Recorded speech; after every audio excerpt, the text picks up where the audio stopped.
Cricket से जुड़ी तमाम खबरें, वर्ल्ड रिकॉर्ड, आईसीसी रैंकिंग और आने वाली सीरीज के शेड्यूल से बाखबर रहने के लिए सब्सक्राइब करें बी ऑफिशियल चैनल को और दबाएं बेल के बटन को ताकि आप हमारी लेटेस्ट वीडियो सबसे पहले देख सकें। शुक्रिया।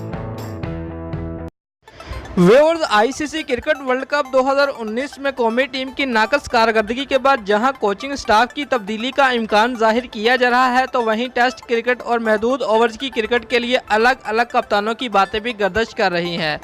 व्यूअर्स, पाकिस्तान क्रिकेट टीम के सेमीफाइनल में रसाई उसकी नाकस कारकर्दगी के बायस रन रेट पर मुनहसर थी।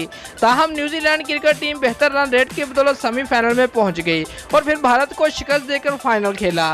व्यूअर्स, मेगा इवेंट में कौमी टीम का आगाज ही खासा बुरा रहा और वेस्ट इंडीज के हाथों मिलने वाली अबरतनाक शिकस्त ने रन रेट का ऐसा बेड़ा गर्क किया कि दोबारा संभलने का मौका ही ना मिल सका।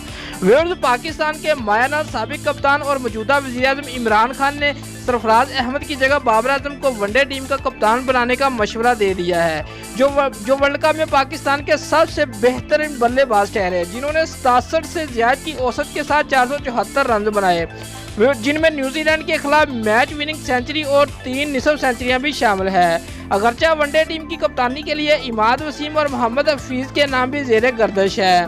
ताहम इमरान खान का ख्याल है कि कप्तानी किसी ऐसे खिलाड़ी को मिलनी चाहिए जिसे ये जिम्मेदारी पहले ना मिली हो।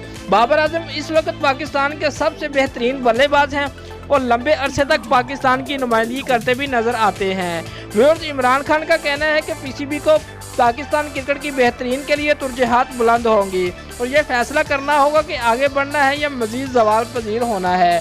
वर्ल्ड कप के बाद अब हमें एक नए चेहरे के साथ नया आगाज लेना है, इसलिए बाबर आजम वनडे टीम की कप्तानी के लिए बेहतरीन इंतखाब हो सकते हैं। दोस्तों, अगर आपको हमारी ये वीडियो पसंद आई है तो लाइक और कमेंट लाजमी करें और हमारे चैनल को सब्सक्राइब करना मत भूलिए। शुक्रिया।